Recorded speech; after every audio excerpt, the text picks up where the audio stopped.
because at least I need to, not at least I, but I'm pretty sure that we need to enter the Microsoft username. So I'm not sure if it is available for everyone or for those who do have the licenses. So I'm using my work account now. So in case you have, I mean, your work, I mean, if you have the license, so the way how you can access to the licensed version of Visual Studio, please, you can do it, you can try it. It's very nice too. It's very easy to. It's more advanced tool than more advanced IDE than Visual Studio, and so during these sessions we will see why. Yeah. So, but yeah, in fact, Visual Studio is also Visual Studio Code is quite nice too. But there you need to install lots of different extensions manually. So sometimes it's maybe not so comfortable, and so some things are not really easy to see and to cover. And so comparing it to Visual Studio Code, Visual Studio itself, it basically provides, when you install, let's say, the package for all the for, let's say, .NET 5 or something like that, then you will have all the necessary tools installed, the compiler, so you will also see the code visualization, all the other things. They are, I would say, much easier to work with. So as an example, what we can see, if I go to, let's go to our database project. We did, we checked last time. So yeah, to open your project, it's quite simple. Just go to open project, and then you can navigate to the corresponding folder, and then open CS project file there. So when you open it, you don't need to save it. And it was about this one. So you need to save it.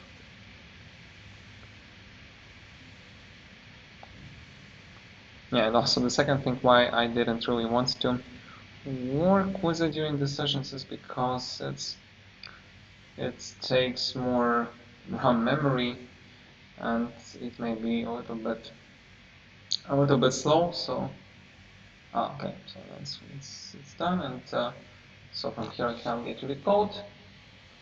So here I do have the code, and yeah. So what the thing is that from here, so I can easily see. So it's easier to write a code because I can see the variable, and also I can see what are the methods. So when I can see that you can see the dependencies loaded. Yes, so here's the dependency MySQL connector, and basically from here we have all these things available. So I can just simply press Ctrl space, and I can see all the methods needed, their signature. So it's much more easy to work with Visual Studio Code. Yeah, so again, please let me know if you can install Visual Studio Code, because it requires some licenses, but so just to speed up the process, maybe we can use Visual Studio. Just, I mean, for me, as just for show, to show you, so then I can use Visual Studio, so that will be faster and maybe easy to work. Yeah, but in case you can download Visual Studio, then it's fine. You can do it as well.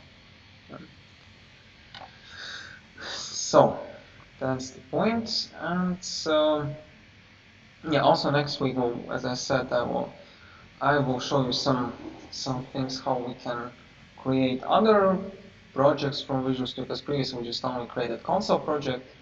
Yeah, so if we go to project, new project, file, new project, create new project, then from here we basically usually create simple console project. Yeah, so in theory we can also develop more projects, more type of projects.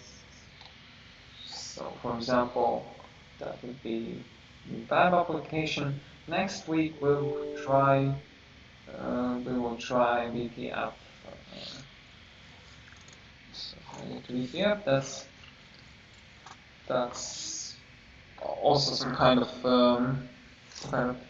local application, but that is what when you can press some buttons, so just more user-friendly interface. Yeah, we can press some, we'll see that we can define the layouts, press some buttons, and so on and so on. Yeah, in addition, you can see that .NET projects can be created in C# and Visual Basic. Yeah, so yeah, we'll mostly work with C#, but if you want, you can also develop on Visual Basic. No, that's not a problem. Yeah, so today we'll maybe continue with the console application and we'll go through generic data types and such handling. So then let me create it. I then can define a place where I want to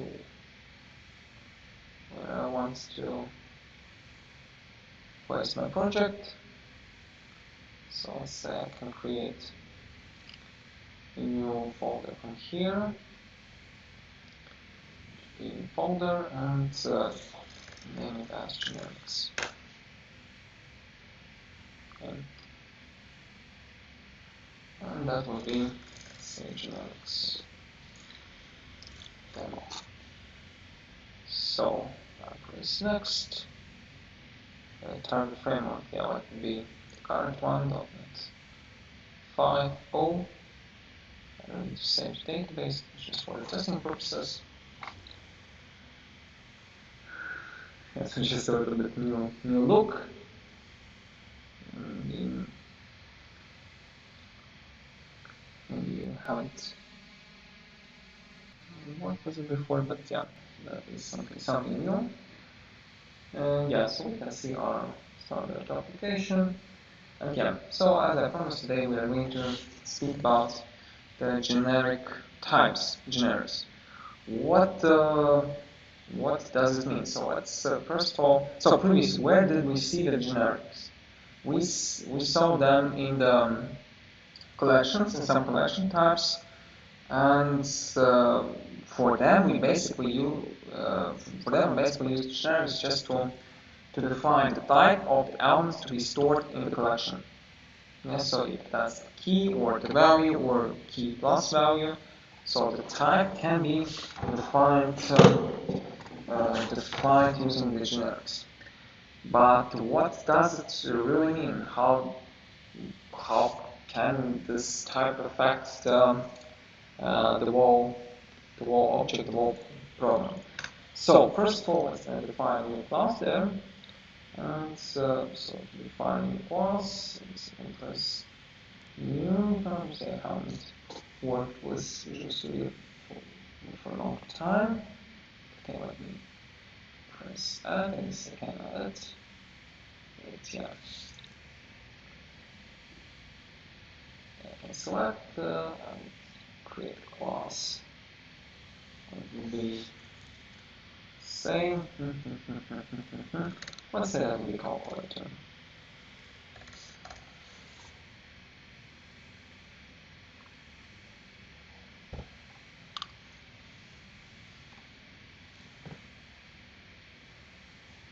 Say that will be the calculator. Yeah. So, and from here I can define two types. Let's say I define one type. I want to be the type T. So we usually we have some naming conventions here, but most of all will use T. So that stands for type. Yeah, sometimes it can be key. It can be also something else, but mostly we work with the types. So what does it mean? If this basically means that we can use this type inside the class.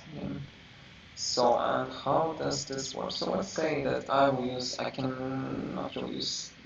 use static, but I don't want to use static. In this case, it's more the case if I define it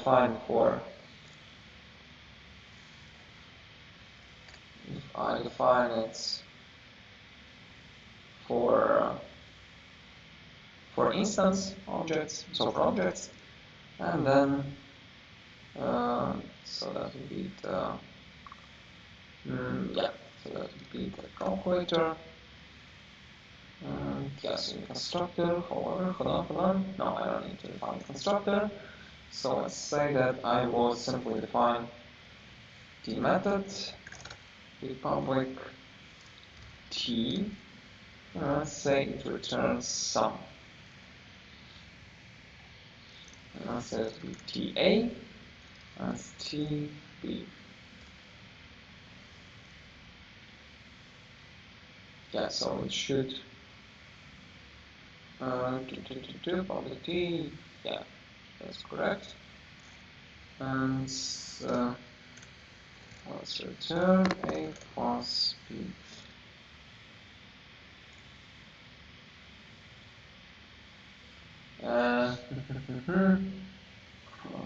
Okay, yeah, that's maybe a little bit tricky in this case. One moment, yeah, we need to specify at least a little bit. One moment. One moment, one small moment.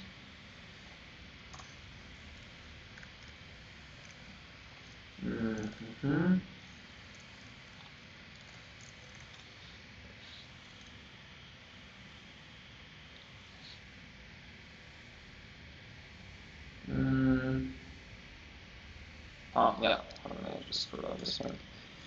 I can also use the variant, so that is a little bit differently. So where t, let's say it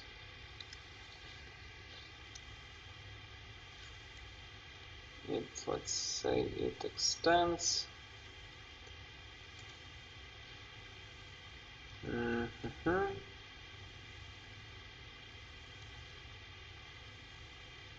Comparable. Oh, hold on. One moment. So yeah, just one small issue.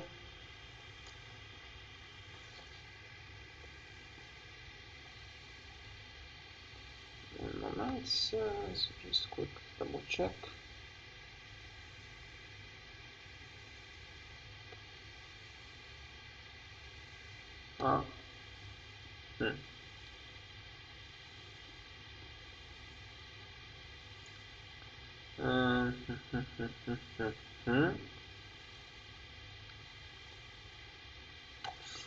One moment.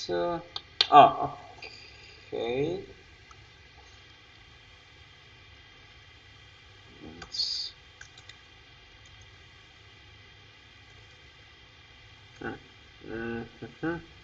Okay, maybe the sum will not be the best example here. One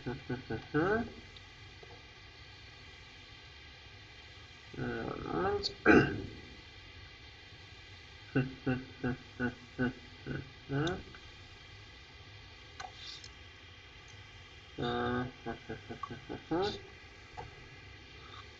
Okay, then maybe let's find something.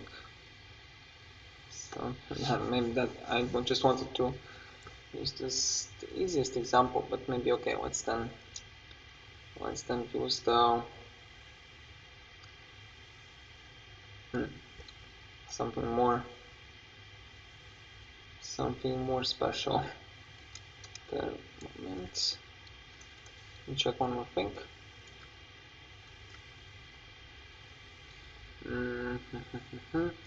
Okay, then maybe let me. I'll just simply use this one. Let's say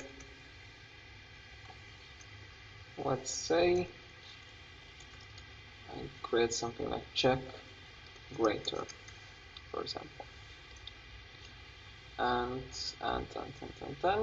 so let's say that we return a is greater than b, and of course that would be the returning type would be boolean. Sorry.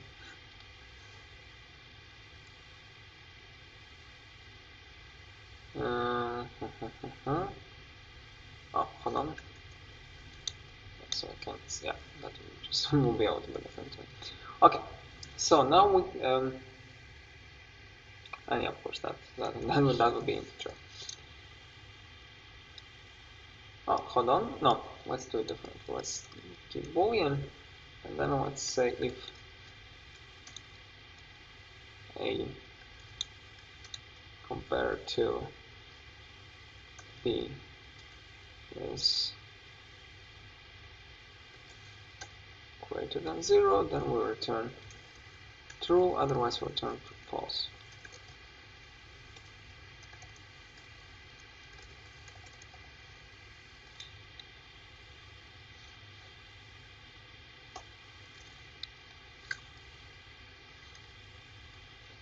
Okay, so yeah, what does this thing mean? So I have template type, I use template types here. So first of all, you can see that I added one addition, and this addition shows that T should implement the interface comparable. So I say to the program that T will be the type that will have the methods from this interface. So how this affects? So in theory, I could just simply put some kind of just let's say I comparable here, and that would work in some cases as well, right? But that's not what we want to do. Because what's the advantage of template type? So again, I have T here, and T here, T here, and T here. So it does mean that I can create the object, say calculator. I can provide a type, let it be, let's say, let it be integer 32. For example, let's say just simply integer, and then I create new object, then calculator, that will be integer. So what's the point? So what's the point here? Let's print out.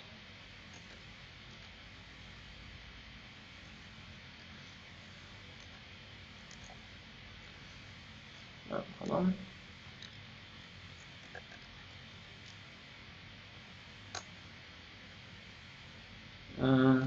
Let's say just something simple. 10 greater than, let's check 10 greater than 4. And yeah, one more thing, it's easier to run the program. I can just simply press run and do that build, and so to print the output then.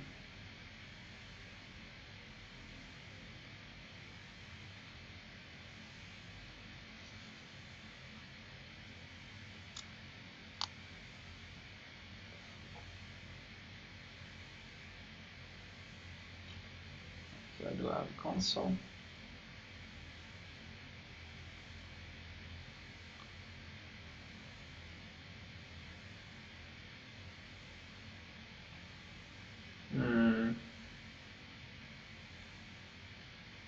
Oh yeah, here I have the result. True. Yeah. So that's the point. That's the point. The program works. The program works the same way as. The program works the same way if I just simply use if I just simply use something like this. Yeah. So in theory, the way of work for the program would be the same. If I use iComparable instead of T, then this would still be correct and you will have the same result. But what's the difference? Let's say that I want to compare the strings. So because string is also a comparable element. So let's say that I want to compare something like this. So in this case, that will work as well. I mean, if I use iComparable instead of T, this will work. This will work. Let's see what's the result. The result should be now false because A is less than B. So here we have the console. Yeah, this will be false. So this will compile, this will work without any errors. Everything's fine here. But again, what will happen if I change it to T? You'll see that we'll have compilation error. I mean, not in this class is correct, but we'll see the compilation error here. Yeah, so there's the difference. I mean, I say that T should implement comparable interface. Yeah, that means that we can compare the values. So it means that it will have the compare to methods. Yeah, so that will compare the variables and return 1 if true, or if greater, -1 is false, or if is less, and 0 if equals. Yeah. So in theory that is the same, but the difference, there's one small difference. One small difference is that here we define that the type of T is integer. Yeah, so it means that I create the object which has integer instead of type T. Yes, so it just simply means that at the moment when the object is created, the object was integer type. Then this T is automatically, so just inside the program execution, T is automatically replaced with int type. Yeah, so that's the point. That's the point. Means that for this particular object, T will always be integer. Yeah. And that's why we have compilation error, because here I pass string to template type. However, here I defined, so here I pass the type integer. So it means that for the object calculator, the type will be T is integer. And of course, string is not integer. So that's why we have compilation error here. But let's say that I create another object, another calculator, and here I provide the type string. Say it will be calculator string. So I create a new object here, and here I use this calculator str. So in this case, this will be fine. But if we pass this one, this will be not correct. And because again, integer, in this case, I defined that the template type for T will be string. So it means that from this particular object, in every places we see T type, this will actually be string. Yeah. So that's why I cannot pass integer to the string type. So do you have any questions about the way how the template types work? Yeah, so and the same way I can provide multiple types and not just single type. I can say that I have T and let's say maybe that's just T1 and T2. So in that case, we will use not just one type, but let's say we'll use two types. So that will be public boolean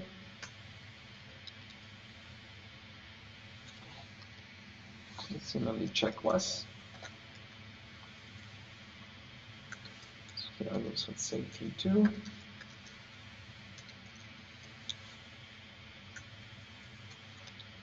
And then I'll use the same logic, but in the opposite way.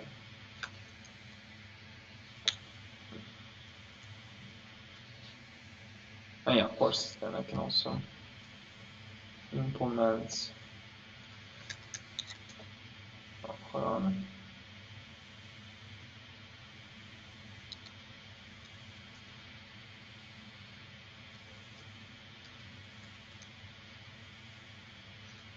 hold on.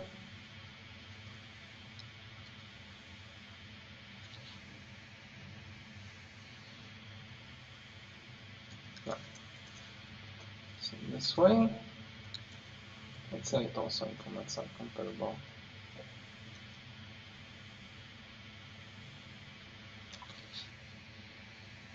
So and in this case, we need to pass two parameters.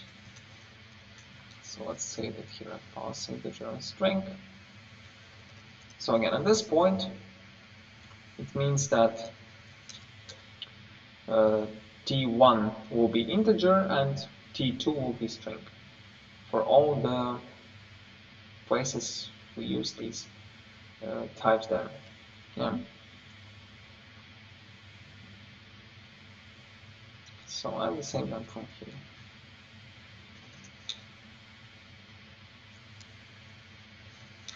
So at that point, it means that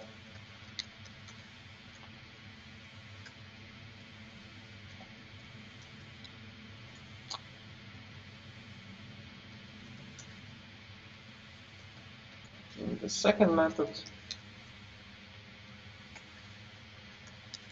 I can use strings only.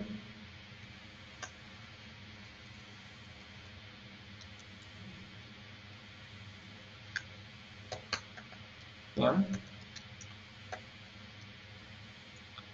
And in this method, I can use, and in this case, yeah. So in this case, it means that I can use check once, and here I can use integers. Yeah. So that's the point. That's the point. And yeah, so again, I use where in this case to add some additional properties to the template types, because like in this case we may need to use some methods, yeah, some method definitions, and then of course we need to define the explanation that these types will implement or extend some other different, if it's type or interface. Yeah, I mean if it's the class or interface or any other type. Yeah.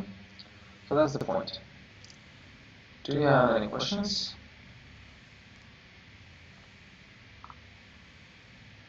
About the template types? Yeah, so there's nothing really much to tell here. Yeah, so just the way that the program uses one or several types defined at the beginning of the object creation. And in fact, it can also be done for the static methods, but that's maybe more a special case. We'll not cover it maybe now. But for the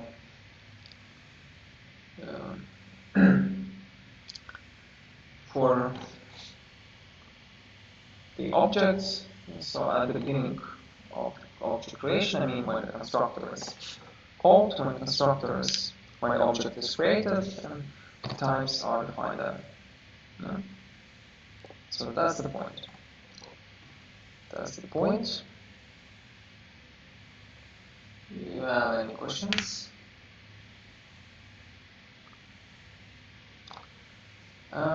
Yes, so most of all, as you could see before, we used template types for the collections. Yeah, so for example, Linkedlist. This I need to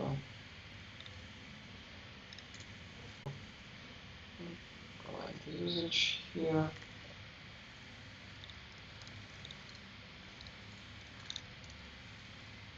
Collections. I have Linkedlist.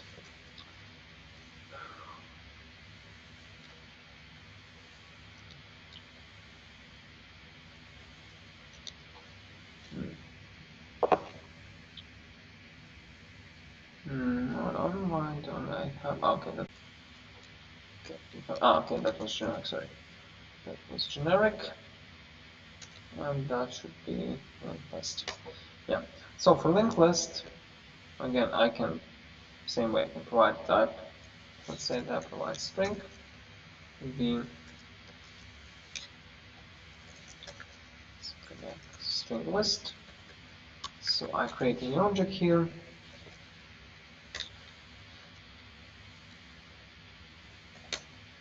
And then from here I can add new elements.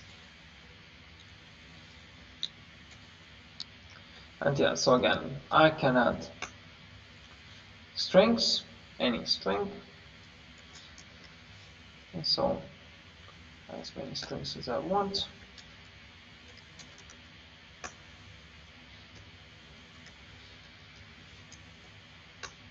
But I can't add any other type which is not string. I mean the value with any other type which is not string. So if I want to add integers, this will not work. In theory, all the objects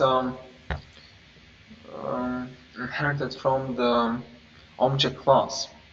Yes, so in theory, we could use the object type instead of the template. So there's the only difference. The only difference is that if you use template type, it will be checked during the compilation. Yes, so here I can see that basically the program will not even compile. Yeah, I cannot even run the program because I have this issue. So the compiler will understand that I cannot add anything but string to this collection, to this object. Comparing to the object, if I just simply use object type instead of template type, then in that case compiler will eat everything. It will eat any type there.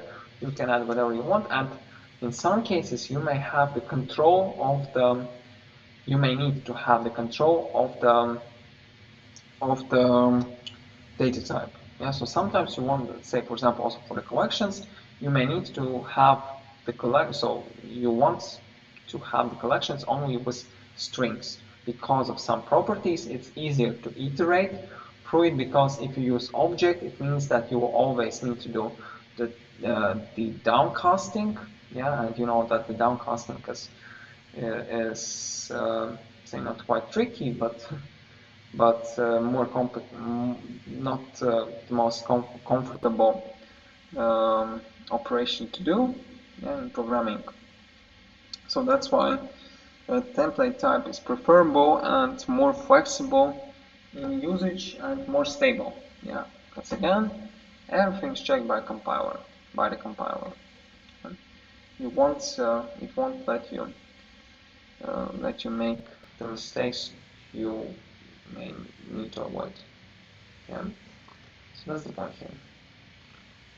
Do you have any questions?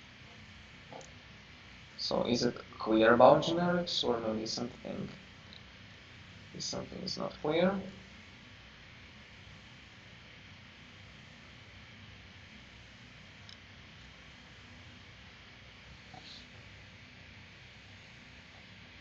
Okay, so I can introduce, but I don't need it. Okay, so comments are just a small thing.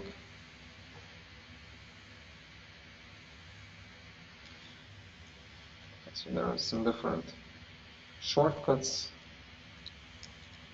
For example, for comment, that would be Control KC. And so that is a little bit different from Visual Studio Code. And for code prettier, for code formatting, yeah, I need to then install. A moment. One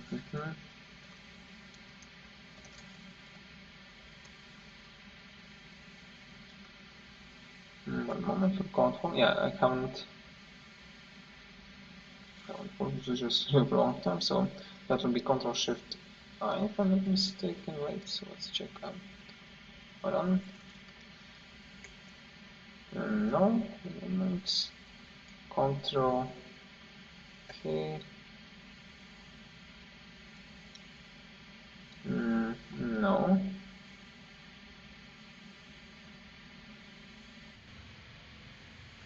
Moments. Yes, I need to download the extension. If I'm not mistaken. Moments. Yeah, I guess I need to download the extensions. Okay, let's download.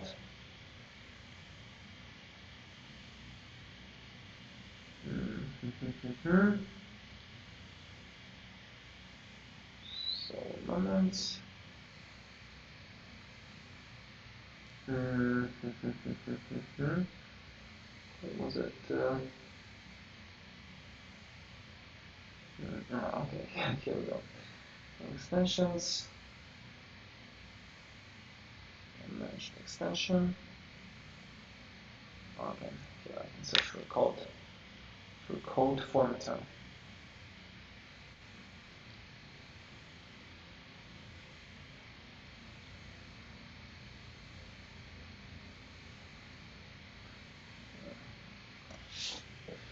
May take a little bit time, Okay, here we go. And download code formatter. Okay, so let's try this one. If I'm not mistaken, that will be fine.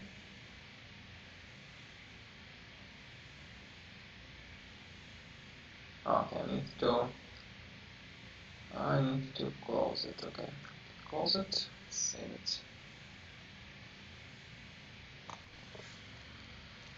Let's try again.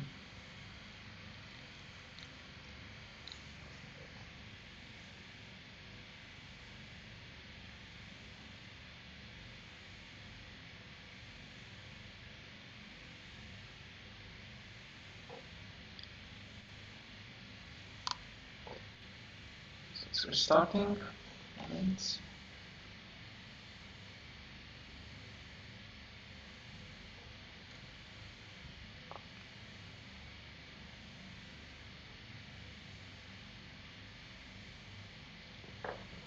okay.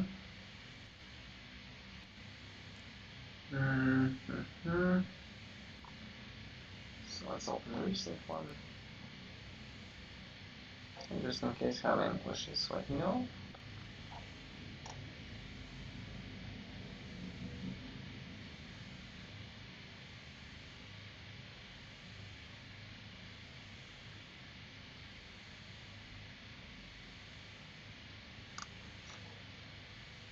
Yeah, so it takes a little bit of time.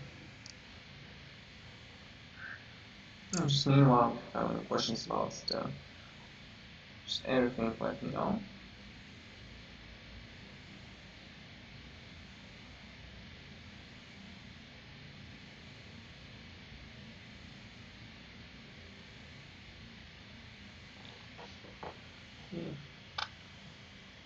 Takes a little bit. Okay, I also have the installer here. Let's modify. Okay, again, need to restart.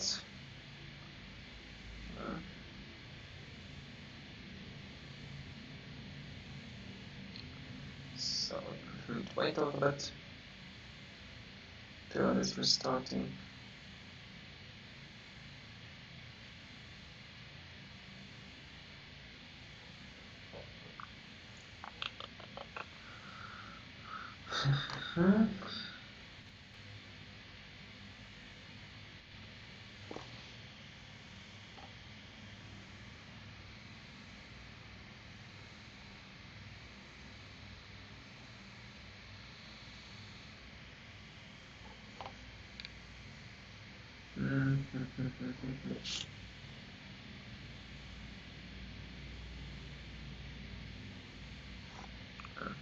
Okay, so it needs 75.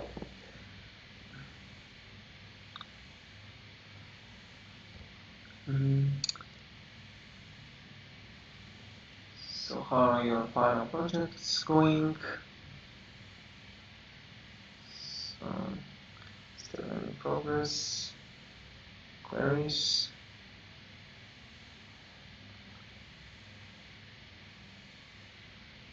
No, okay.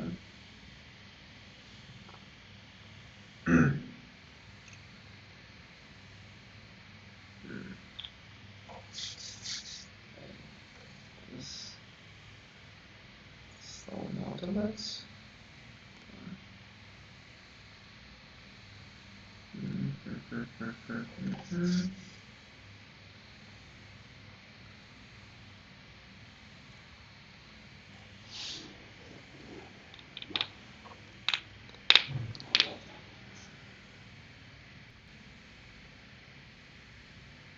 Some applications. Some example as well.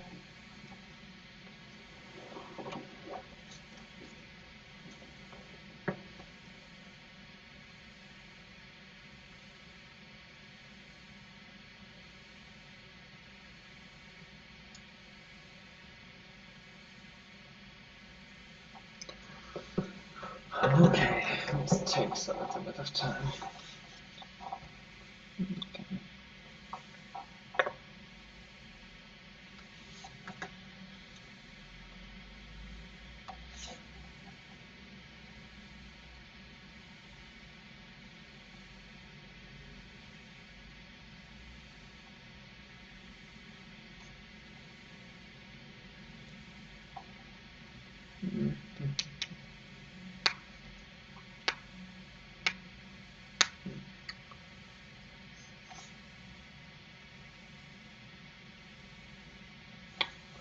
Okay, maybe what I would then install it a little bit later.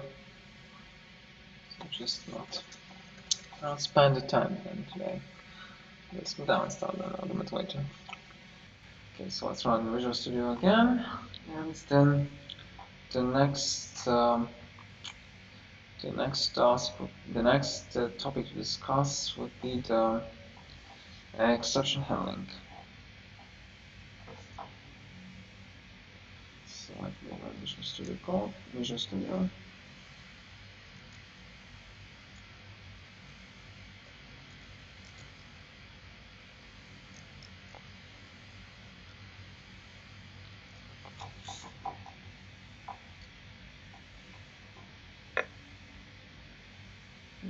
Okay, it's running.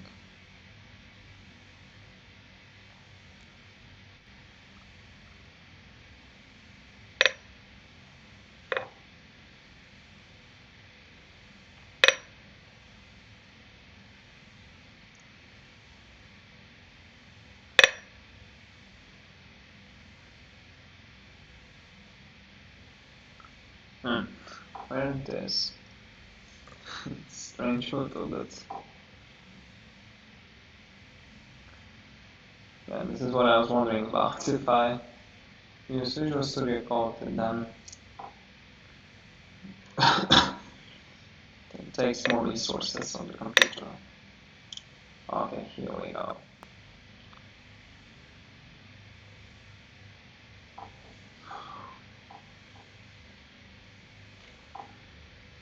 So let's create a new project there, and then we'll then see how the exceptions work.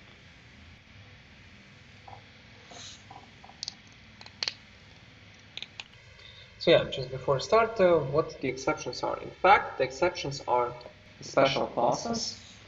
So I'll then also quickly show you class hierarchy.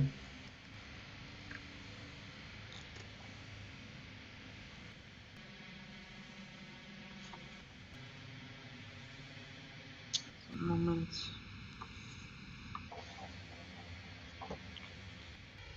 So we can quickly open it.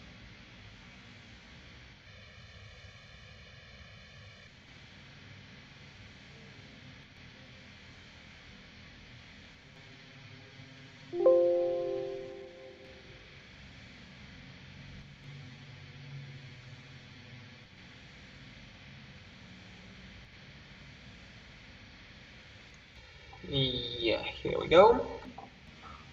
Yeah, just that's all.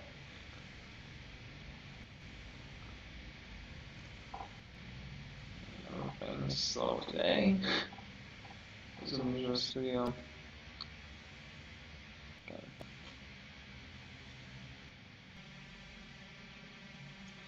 Yeah, so here's the hierarchy of the exception classes in C#. So that's the point. The point is again that, as I just said, the exception classes are the classes, so they all have all the same parameters that the standard classes are. They also do have the inheritance. The only difference is that they are exception classes. So yeah, again, first of all, remember, first thing, as I just said, they are the classes and they have all the same options as the classes do. Plus, in addition, they have some special options what are inherited and what come from exception class. So in fact, all the exception classes are in some way inherited from exception class.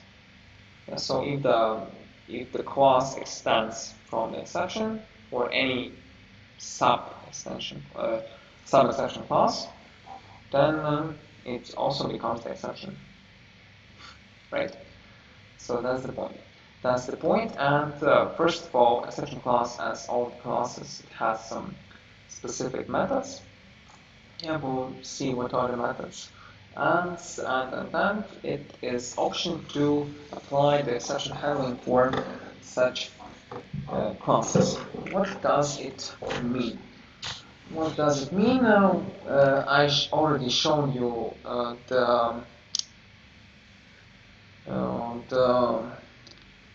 some kind of system exceptions here. So that's the division by zero, cost exception, just any other exception.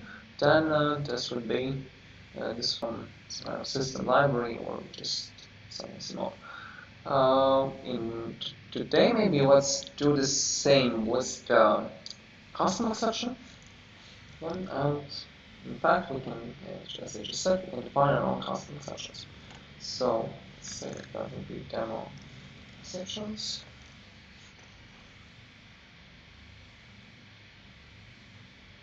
And let's proceed.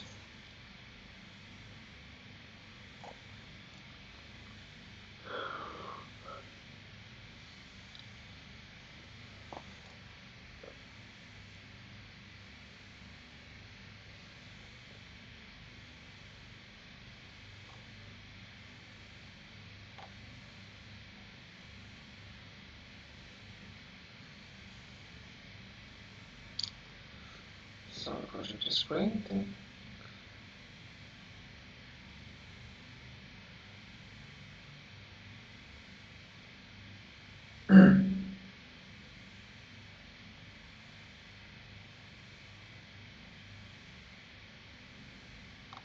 It takes some time again. Excuse me.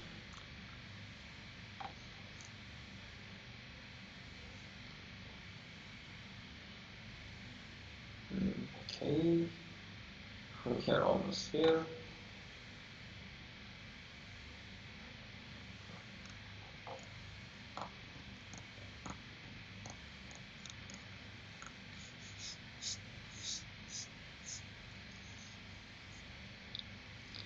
Yeah, so as I said, let's create exception class, custom exception class. So let's then press right click and press add, and here I will create a new class.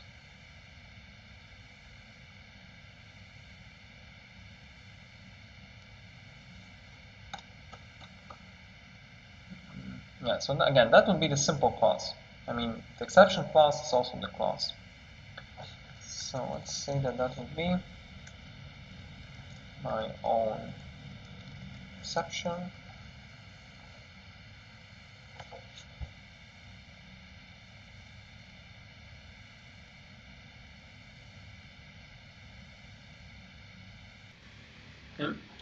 And so the thing is that here I will extend the set out simply send exception class. Now in theory I could extend one of these classes, yeah, so in that case I would have some hierarchical properties, but yeah, let's simply use the exception at this point. Yeah, sometimes you may need to categorize them. Encoder an exception. Yeah, so this means that now this class will actually be used as the exception class. So first of all, why do we need it? We need it to control the flow of the logic, because in some cases, so in this case, I can just simply do nothing there, so just define it as the template, and the thing for the exceptions is again that I can control the flow of the program. So again, as I mentioned you already once, if something happens just in one or another way, in the way we do not expect, or the way we expect it differently, or in the way we want to do something differently, then in this case the program will simply go the opposite, the different flow. The program will go the different flow, and so this is the same, some kind of branching, but in more, let's say, maybe more flexible way. Yeah, because sometimes the branching is not really easy to use, because if we have if statement, we have some multiple blocks there, then we have if inside if, and lots of different things. Something I can show you maybe some meme or some example. And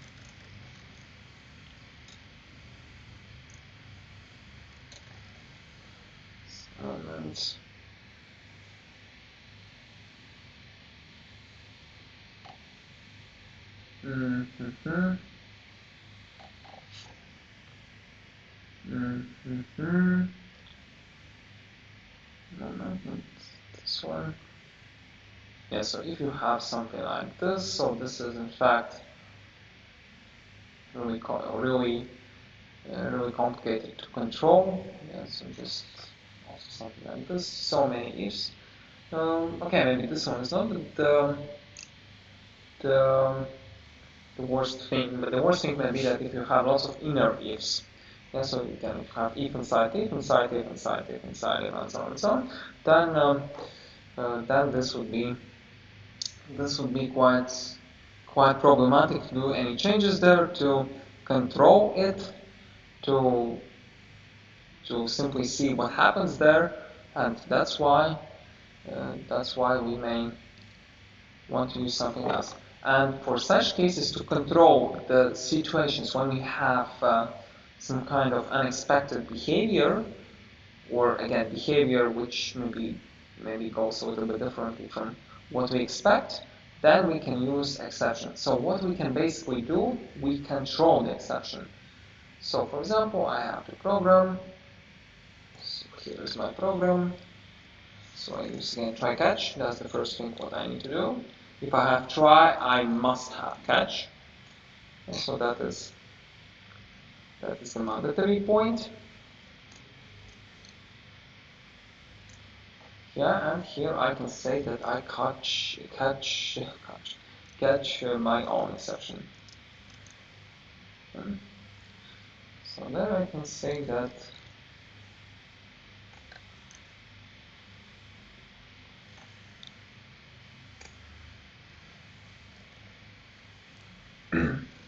my custom exception is hello. Yeah. So the question is when this code will be executed. So the answer is that this code will be executed if this exception is actually thrown. So what does it mean? It means that there is the statement throw somewhere, and then I throw my own exception.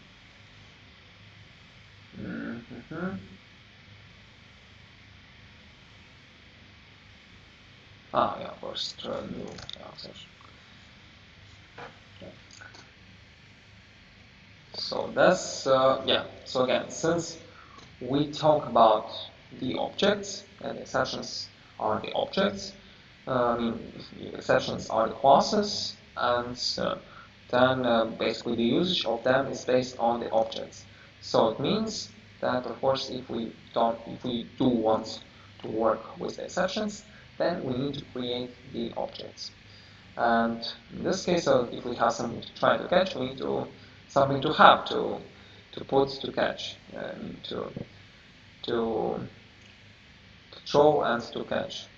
So just like I throw from one place, I catch it from another place. And this is what happens here. I throw my own exception, so it means that I throw, then the program searches down, it searches for the place where there is the catch statement for my own exception, so it goes down, down, down, it sees, okay, here I am, here I have this my own exception, and then this part of code will be triggered.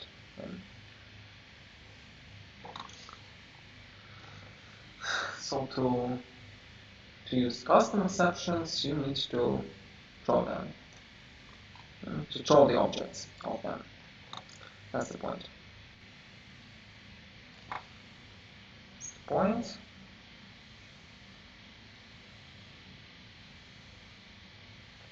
is comparing.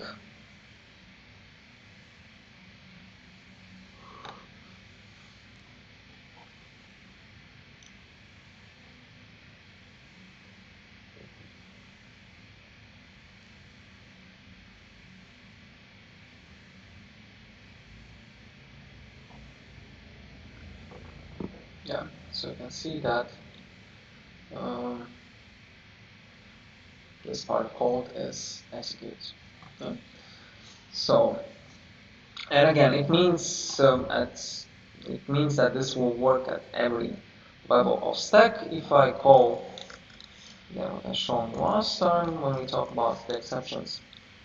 So if I have just simple method, just let's say random method, then if I throw the exception from here,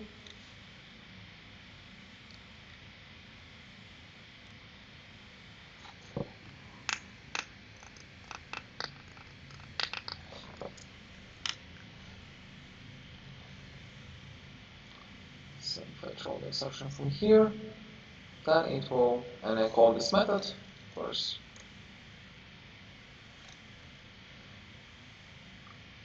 then this exception will, then again, it will, please remember that for the program execution, we do have the stacks.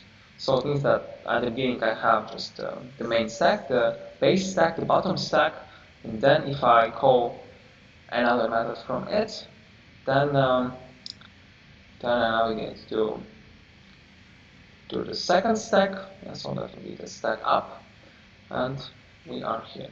So if we have the exceptions, then it means that the navigation will happen from from the last stack, it will simply go down, down, down, down, down. Like in this case, it simply goes from the second stack to the first stack, and now it goes here, and here it sees we have this exception. And this exception handler, exception will be handled here. So do you have any questions so far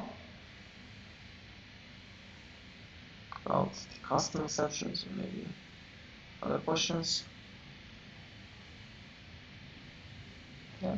So in this case, we control the flow of the program. In some cases, we want to say that okay, there's some case happened, and then it needs to be then processed in some way.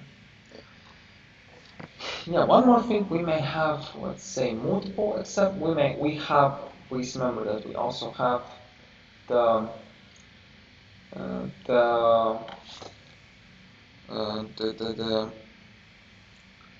the inheritance principle of exceptions, and in this case, as I said before, if there is the catch on the exception from the superclass, it will also catch the exception from any subclass of it.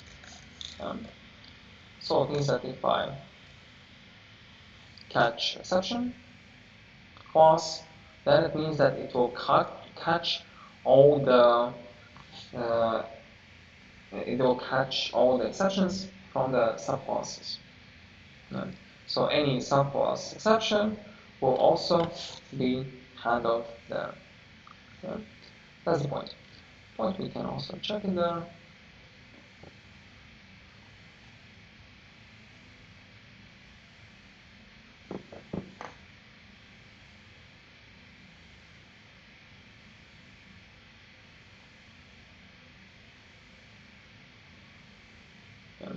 So we can see that even that we have this exception here, not our custom exception, despite this fact, the exception is handled. That's the point. Do you have any questions? So no questions today. It's just because you're actively working on your final project. I hope. Maybe. Okay, that's fine. Okay, so any questions, let me know. And yeah, then the next step is that we can also handle just, let's say, multiple types of the exceptions. So let's say that if I create another class, so copy,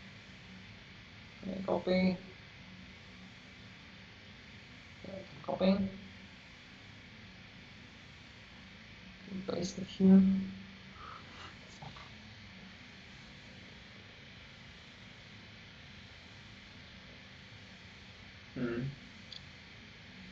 Can't copy, I can't copy paste.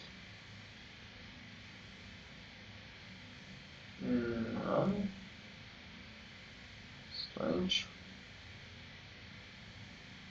Here paste. So let's then create another exception. So in the exception 2.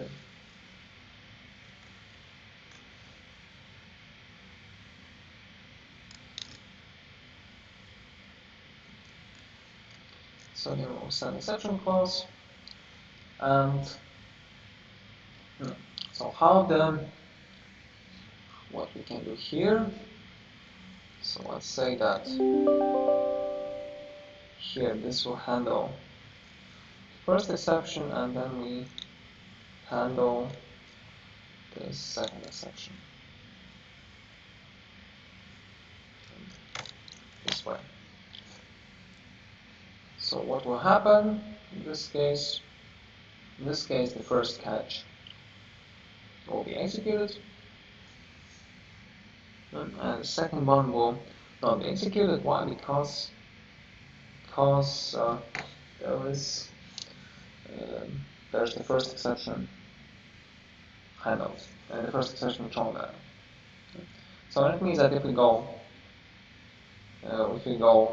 basically go up to down, and that's the same as for ifs. If else, then if else if. Yeah, if one of the if statements is fulfilled, if it's true, then the corresponding section is executed. If not true, if false, then it goes down, and so on and so on. Yeah. That's the point. And then again, in this case, if I throw exception 2, then the second catch statement will be executed.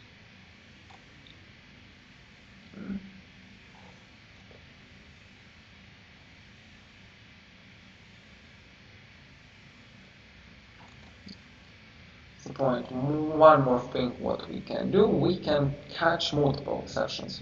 So how we can catch multiple exceptions? Catch multiple exceptions. So there is one option how we can do it. So I catch exception class, so it means that it will catch all the exceptions. And then what we can do, we can, first of all, I can also put the type of the exception, so that will be exception E. So in this case, E will be the object created from here. Again, remember exceptions, when exceptions are thrown, that then the objects are created. So in theory, we can also store these objects. In theory, but in practice, we can also store these objects somewhere. So we can have the variable which will basically store these objects. Okay? The objects thrown, and then from here I can use these objects. So how I can use it? I can check the type of them. Yeah, so if E is, in this case I have multiple exceptions, exception, my own exception, or let's say that E is my own exception too,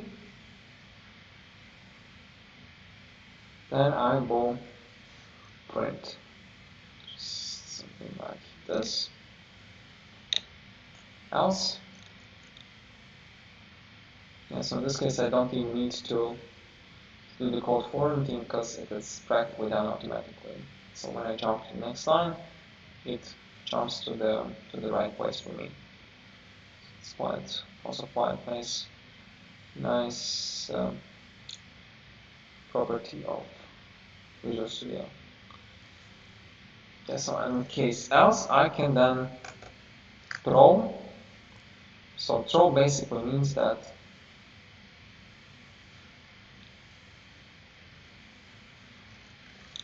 in fact, it is the same as throw your exception. So this is actually the way how I can handle multiple exceptions. And so in Java, that would be that if you can simply write the statement there. In C#, it's maybe a little bit more complicated. The concept is not complicated, it's longer, but the concept is the same. The concept is the same, that I can check multiple exceptions, and in case nothing works, then I can just simply throw, and it goes to the next catch statement where there's my own exception, or my own exception 2, or exception based on the type of this E object. Yeah. So in this case, we'll see that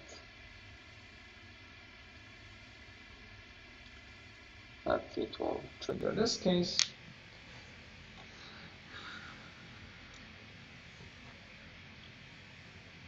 And let's see what the next step, or let's also see what will happen if the type is not one of these two.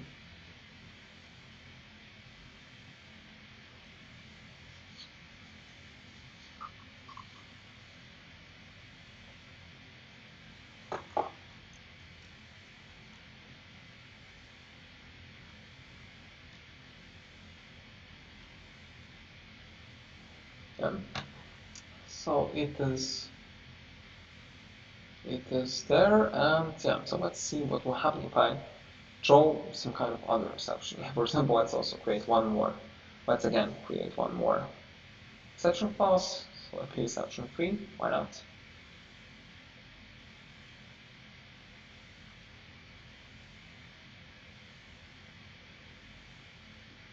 We also rename it.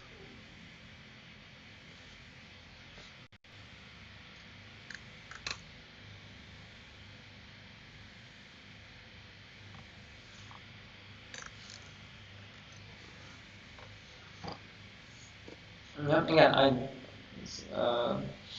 I don't change any code there. I mean, I don't write any code there, because in this case, don't doing it, we will do it maybe a little later today. But yeah, so let's say that what happens if I handle another exception. Let's run the program. You see that none of these exceptions will be handled. And we'll have, so let's say that we have error.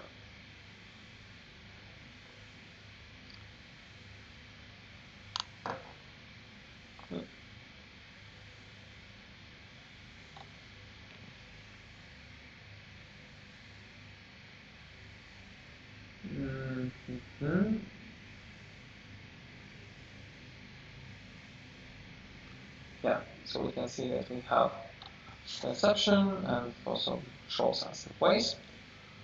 And yeah, in fact, we can also see it there. And so then we can see that this exception is thrown. Okay, so do you have any questions so far?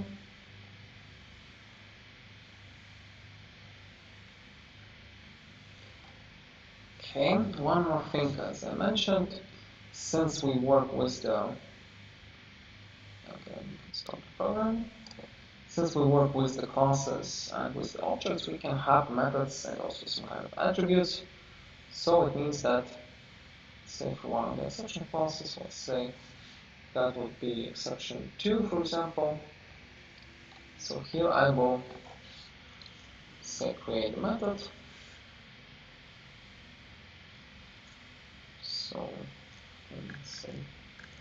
So yeah, in fact there are some methods I can override. So I can switch them from here.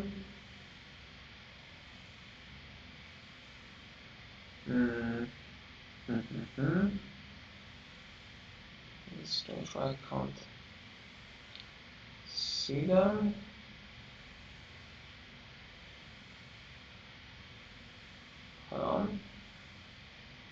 Strange.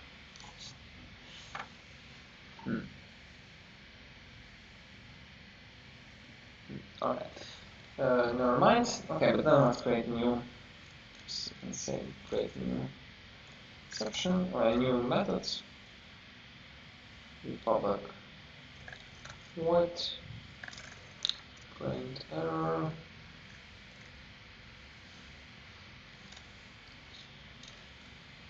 Just simply say that it has the error. There is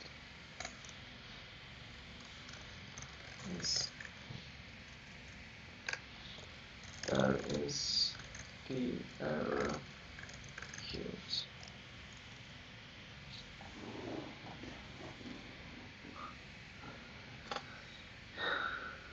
Okay. Yeah. So, and what does it mean? It means that if I catch, so I catch here another exception, let's say that would be my own exception too.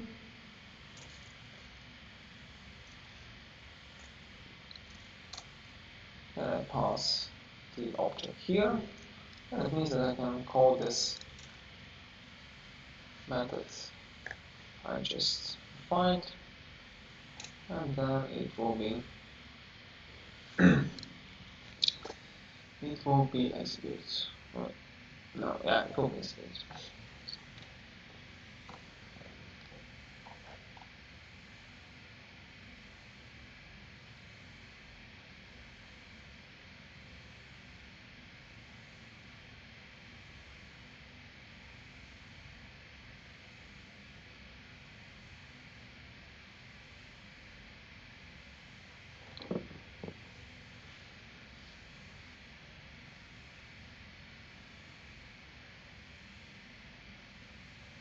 Okay, so it's running.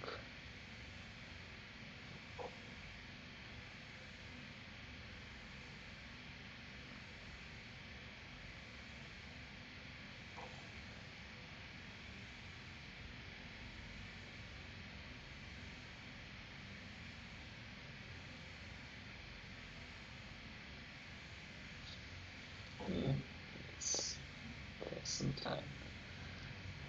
Okay.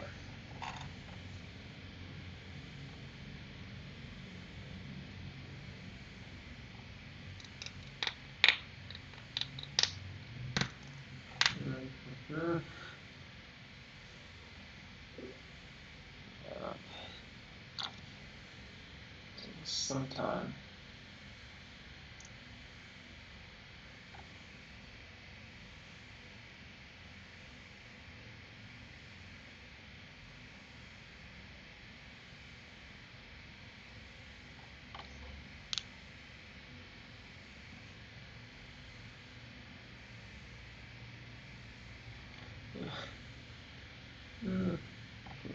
That's so weird. So slow.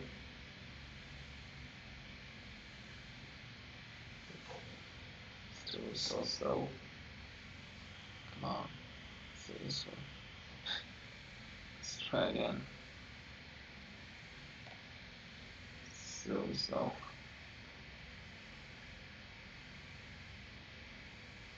Okay, finally. So yeah, we can see that the method is great. And basically the same we can do was basically we can do all the same things for these objects. We can do all the same things we can do with just any other object, any other class. So do you have any questions so far? Okay, and the last thing I wanted to mention about the exceptions. Here is the statement finally. So statement finally. So that is optional statement we can use. Let's see what cases this will be executed. Yeah, again, the only thing what we care about is the process flow, is the execution flow of the program. And again, try catch and also the exception object can be used to also pass the values from here. For example, I can use the constructor here, so I can pass some values to the constructor. Then from the constructor, I can then the value then can be stored here under this object, and then based on the value there, the object may provide some different output at this point. Yeah. So let's then see. Finally, block. Let's run the program again.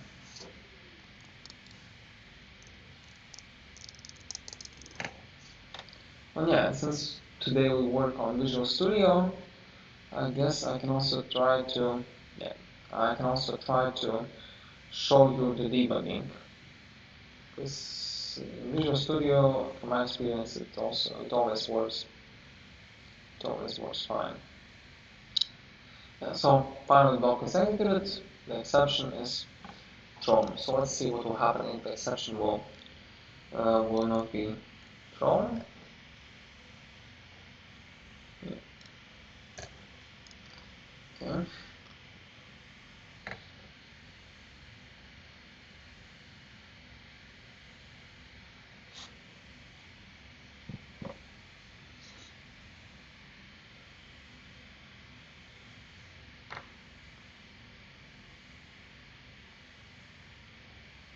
And so even despite the fact that exception is not triggered, then finally block will be executed. Yeah? So this is the block which will always be executed if we do have catch or if we don't have catch as well. Okay, so in all the cases in try block. So that's the point. That is the point. And do you have any questions about the exceptions?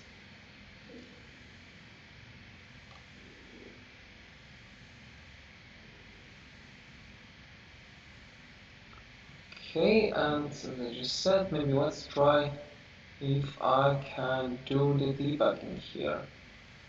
So since again we are in Visual Studio code, Visual Studio, I guess from here we can easily do the debugging. Let me, yeah, first of all, for debugging, what do we have? The first thing to even start the debugging is that we have the breakpoint. So scanning the breakpoint from here. I just don't remember from where I could add the breakpoints. Let me try. See. Oh, okay. I have got formatter. So just in case, okay, I can also set it up. Okay. But yeah, so I need to. Okay, it also then.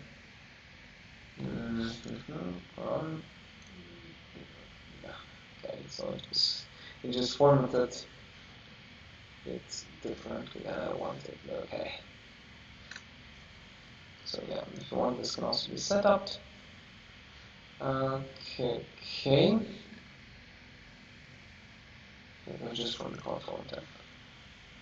But yeah, so let's then check the breakpoint. Here we go.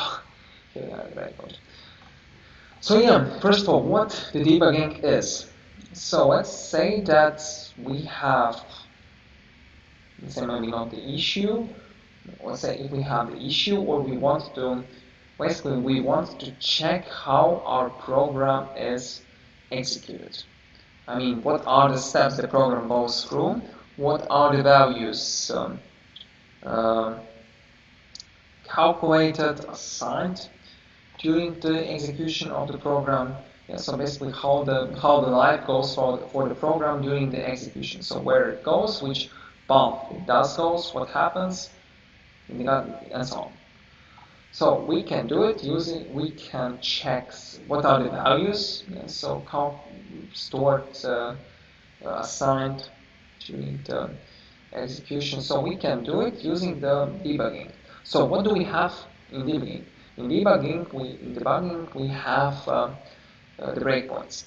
So what does it mean? It simply means that this is the place in the logic that debugging will always stop. Yeah, so let's say in this case, if this particular line is executed and I have the breakpoint here, then when I run the program in debugging mode, then it will always stop there, yeah, in any case. So let's then check what happens. So I go to debug and I start debugging. I guess that should work since we are in Visual Studio. Okay, my console is running, and yeah, now I am, yeah, so now I am in debugger. I am in debugger, and what I can do here. So in there are some different types of debuggers. Some of them are more advanced, some of them are less advanced. Yeah, so the question from earlier, breakpoints can put wherever we want or where the functions are. The good question. In fact, we can place them at the place where the program is executed. So, for example, I cannot place it on next to the moment. Yeah, so I can, but that does not make sense if I put them moment. So let's maybe try. Let's try to put them here. I guess. Okay, maybe we can put them, but yeah, so in this case, yeah, we cannot put them. We cannot put them here. We can put them only at the executable part. So let's check if we can put them here. Yes, we can't. Yeah. No, we can't. We can. Yeah, but it just simply puts it to the next one. Yeah? So in fact, the breakpoints, and the answer to Ellen is that the breakpoints can only be placed on the executable part of the code. Yeah. So if this is, again, if this is class, I mean, at this point, the logic is not executed. Yeah, so the program does not jump here. Yeah, so it has the methods, yeah, the methods are executed, but right here, the program does not jump. I mean, if we are here. Yeah, so we can put them only at the place where we have the, some kind of executor. So for example, we can put them here, since throw is also executable statement. We can put them here, and so since this is executable, if is also executable statement, yeah, basically catch itself It's also executable section in the statement, so we can put the breakpoint here. So at every place where we have some kind of executable logic. So that's the point. That's the point. And yeah, in fact, it can be in any place we want. So in any place we want, which actually makes sense, because if we put them in the places which will never be executed by program, of course, in such places there is no sense to put the breakpoints, right? Yeah. So this is the first point. Yeah, but good question, very good question, Alina. Yeah, so we can put the breakpoints at executable parts. So once the breakpoint is put, then the program will, if the program reaches this point, yeah, because in this case we can see already from here that the program will not reach this point. The program will not also reach this point. Yeah. So if we put the breakpoints in such places, then they will obviously not be will not be reached and they will not be triggered. Yeah, so if we put the breakpoint in the part of code which is not executed, then the breakpoint will obviously be useless in this case, in this particular case. Yeah, so that's the point. That's the point. We have a breakpoint. So once the breakpoint is reached, like in this case, yeah, then we can start debug. We can, in theory, we can start or continue debugging, yeah, based on which place we are. And so how can we do the debugging? First of all, in this case, I don't have any variables.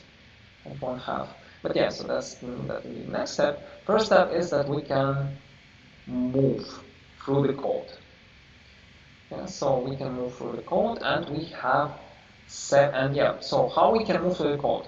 There are different options. We can move to the next line, we can move inside, yeah, so it means that if we have the method, I can go inside this method, see what happens there. I can just simply ask the program to execute this particular method and do not show me what happens inside, and that may also be the case. And the last step would the last option would be that it just simply executes the program until the next breakpoint. Yeah, so these are the options. Step into means that I go deep, I go inside the executable program. Yeah. So then step over means that the program will execute this particular method, but I will not go inside this method. Yeah. I will not see what happens there. And the last one is step out. It will just, oh no, sorry, step out. Yeah, there's one more thing. Step out means that I simply go out of the current stack. Yeah, again, remember what the stack is. I guess there should somewhere there should be the stack trace. I'm not sure why it's not here, but yeah. So there is also the stack trace. Here it is. Yeah. So in this case, if we go into step into, yeah, then but basically we can see how the stack trace looks like. So yeah, that's the first stack. It shows me that we come from here. And the next, yeah, basically we can also, just one more option, we can also see stack trace. Yeah, so and from stack trace we can see the path, how did we come here, from where we navigated and how we reached this point. Yeah, so we have stack trace and step out. Yeah, so we can go back to the step type. It means that it will excuse me, it will go out of the current stack. So it means that it will execute all the code inside this particular stack. And mostly it means that this is this particular method, and it will then go to the previous stack, and that will be this way. Go out. Yeah, it executes that stack and only called in that stack, and now we are here.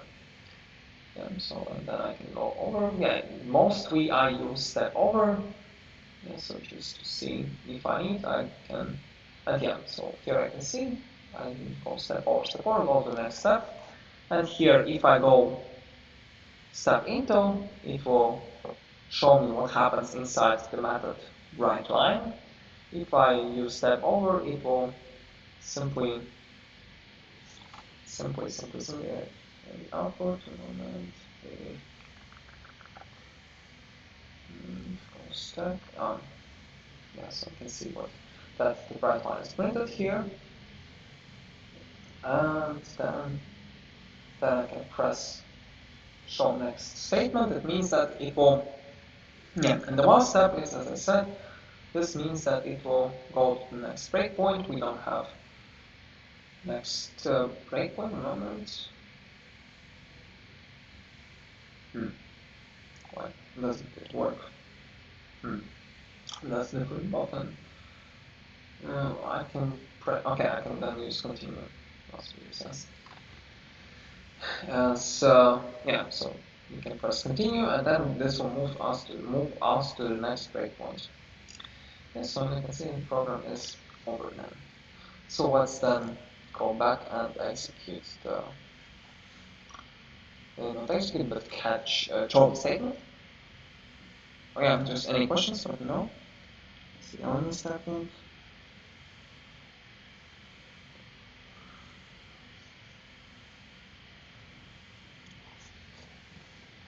Any questions about debugging? Let me know.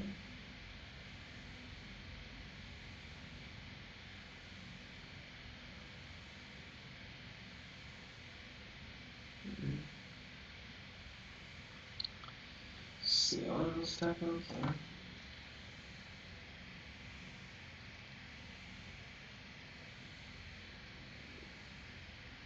Just any questions? Is it possible to catch errors in code too, right? So yes. So this would we can. I mean, we will see how the yeah. So just to understand what. I guess I just got what you mean. So you mean that if we have any kind of issues in the code, if something is not correct, if something is if we have some mistakes in the code, yeah. I guess this is what you mean now. Yes, this is why we usually, this is why we, this is basically why the debugging is needed, yeah. But in this case, maybe not only the breakpoints, but just the debugging in general, because it means that we can